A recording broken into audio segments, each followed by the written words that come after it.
Have you picked up on some bad office politics at your new job and you're wondering how to navigate through the landmines? My name is Adriana Girdler. I'm president of Cornerstone Dynamics and a productivity expert. Office politics can be tricky to navigate, whether you're new to an organization or let alone new to the working world. In this video, I'm going to give you 5 tips on how to survive those tricky office politics.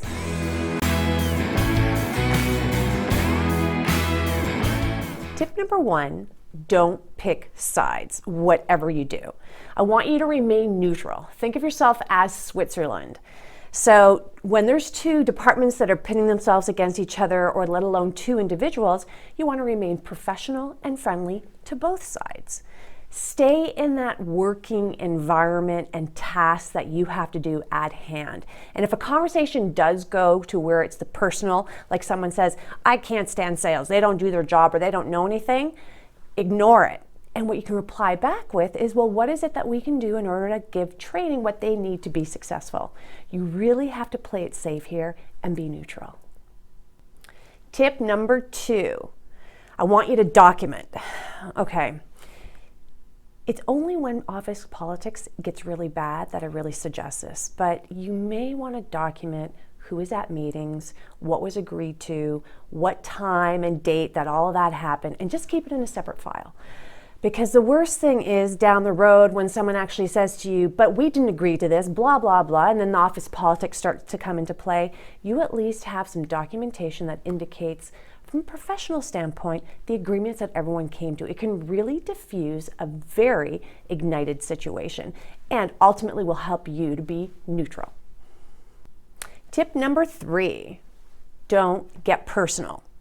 Now, office politics at times can get pretty nasty and people can get angry. They can say things that can be really hurtful.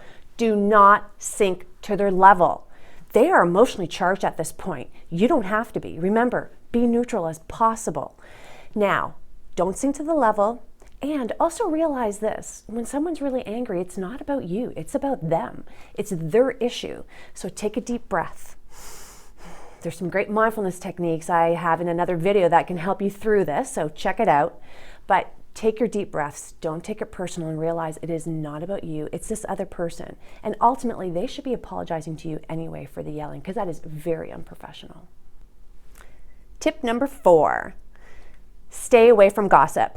Now, this may seem like a no-brainer, and I know you're probably saying, of course I wouldn't do it, but hey, stop. I'm going to tell you, a lot of times we can get caught in that trap, particularly when we're new, of trying to find our new work friends and therefore hang out with people that perhaps are gossiping and that we shouldn't be hanging around with, but because we don't know anybody, we are. Perpetual gossipers, people know them in the organization and people call them out for it. So you really don't want to be associated with individuals of that nature. Find people who you can hang around with, who will be your mentors, and stay away from the gossip. It is not worth the energy and effort, no matter how good it may sound. It is not, so stay away. Tip number 5, choose positivity. Here's the beauty of life.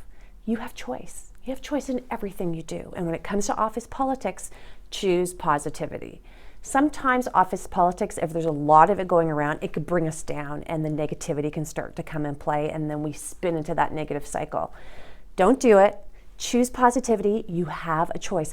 Look at things in a different perspective.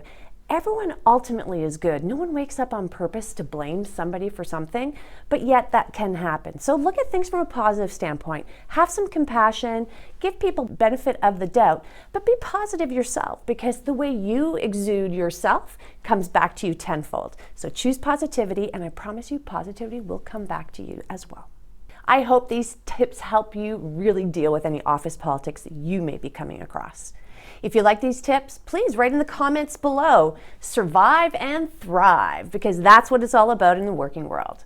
Thank you so much. Until the next video, please subscribe to my channel, give it a thumbs up, pass it off to your friends, family, and colleagues, and I will talk to you next time. See ya.